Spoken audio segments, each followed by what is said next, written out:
jabigu waa mid aad u qurux badan, jacaylkuna waa dareen aad u macaan. la'aantaada noloshayda maahan mid dhammaystiran. markii aan adiga ku arkay ayaan arkay farxad.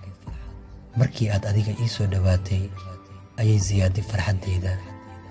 nolol caddayntaadu waxay ii tahay wehel. waxaa tahay dareenkayga, ma tihid dhiigayga, balse waan kuu danqadaa. mana tihid wadnahayga, maxaa yeelay waxaan diyaar u ahay inaan xanuun walba kula qaybsado.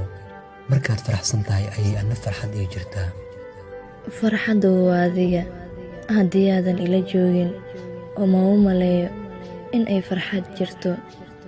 dadku waxay dhahaan jacaylka sabab la'aanayo qalbigaada ku beermaa. ahaa waa run, sababtoo ah sabab la'aan ayaad qalbigayga degtay. waayo aad baan ugu farxay marka aad ku soo biirtay noloshayda.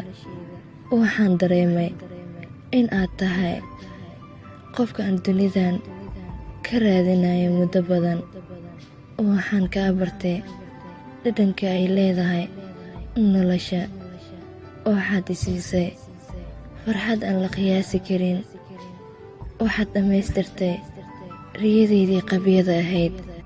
soo moogid inaad tahay dhammaystirkii noloshayda, riyadii mustaqbalkayga, rajadii naftayda, farxaddii qalbigayga, aragtidii indhahayga, dareenkii wadnahayga. runtii waxaa tahay ruux aan doortay aniga. dareenkayga iyo qalbigayga uu raacay. uma maleeyo inuu jiro ruux aan adiga kuugu doorsanayo. intuu daa'in uumay adiga igu doorroon. ma jirto meelaan kaaga durko, maxaa yeelay dareenkayga iyo daryeelkaygaba xaggaaga ayay jiraan. dareenku waa adiga, daryeelkuna waa labadayna. oo waxaad tahay qofka aan xili walbo aan ka helo garab, xaalad walbaan ku suganahay. waxaad i bartay inaan aamino nafsadayda.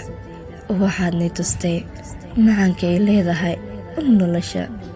waxaad iga dhigtay qof wax badan ka fahmi kara wejiyada ay leedahay nolosha. ma aqaan waxaan ku dhaho, mana aqaan waxaan kugu mahad celiyo, balse waxaad tahay adduunkayga oo dhan. waxaan ogahay in aan helay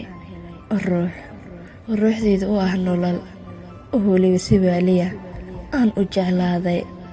waana ku jeclaan doonaa intay nafta ammaanada ay igu jirto.